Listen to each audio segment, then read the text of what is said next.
करेंगे बुलेटिन का इस वक्त की बड़ी खबर के साथ।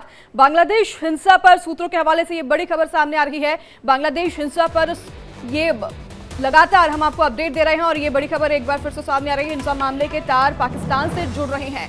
आईएसआई आपको बता दें कि विद्रोह के लिए जमीन तैयार कर रहा था। ये सूत्रों के हवाले से बड़ी खबर सामने आई है। पाकिस्तान ने भड़काने का काम किया था।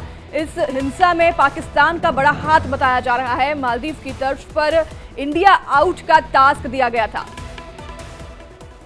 And infrastructure, as well as traffic and rail obstruction. The violence continued through the month of July. Throughout this period, we repeatedly counseled restraint and urged that the situation be diffused through dialogue. Similar urgings were made to various political forces with whom we were in touch.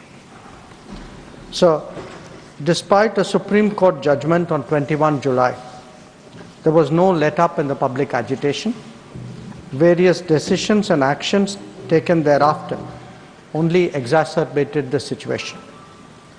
The agitation at this stage coalesced around a one-point agenda, that is that the Prime Minister, Sheikh Hasina, should step down.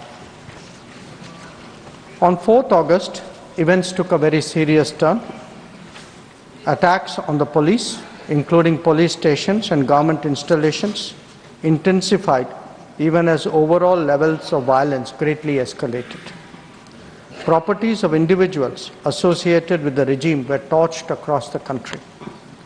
What was particularly worrying was that minorities, their businesses and temples also came under attack at multiple locations. The full extent of this is still not clear. Sir, on 5th August, demonstrators converged in Dhaka despite the curfew. Our understanding is that after a meeting with leaders of the security establishment, Prime Minister Sheikh Hasina apparently made the decision to resign.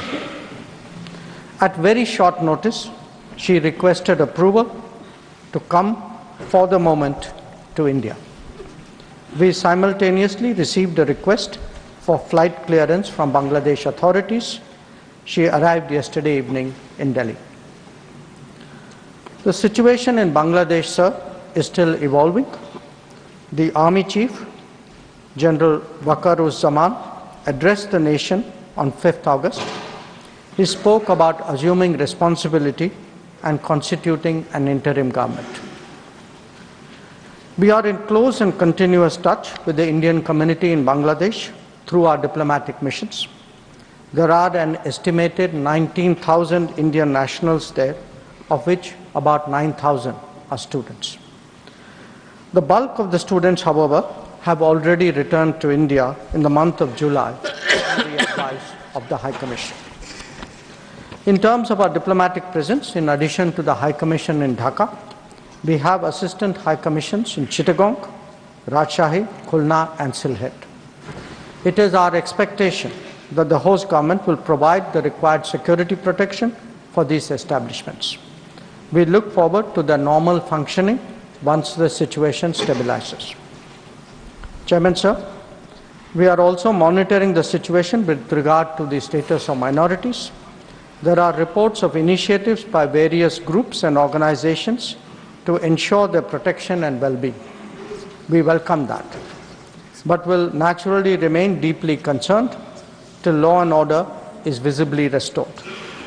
Our border guarding forces have also been instructed to be exceptionally alert in view of this complex situation. In the last 24 hours, we have also been in regular touch with the authorities in Dhaka. This is the situation as of now. I seek the understanding and support of the House in regard to sensitive issues regarding an important neighbor on which there has always been strong national consensus. Thank you. Debate resumes. Shri Deepak Prakash. Shri Deepak Prakash. No. Shri Deepak, please. Nothing positive. Everyone has positive. Please don't exploit it. Please. Shri Deepak Prakash. Shri Deepak Prakash. Shri Anil, nothing is going on record. Shri Anil Sukhdev Rao Bonde. What is this? सभापति Please. महोदय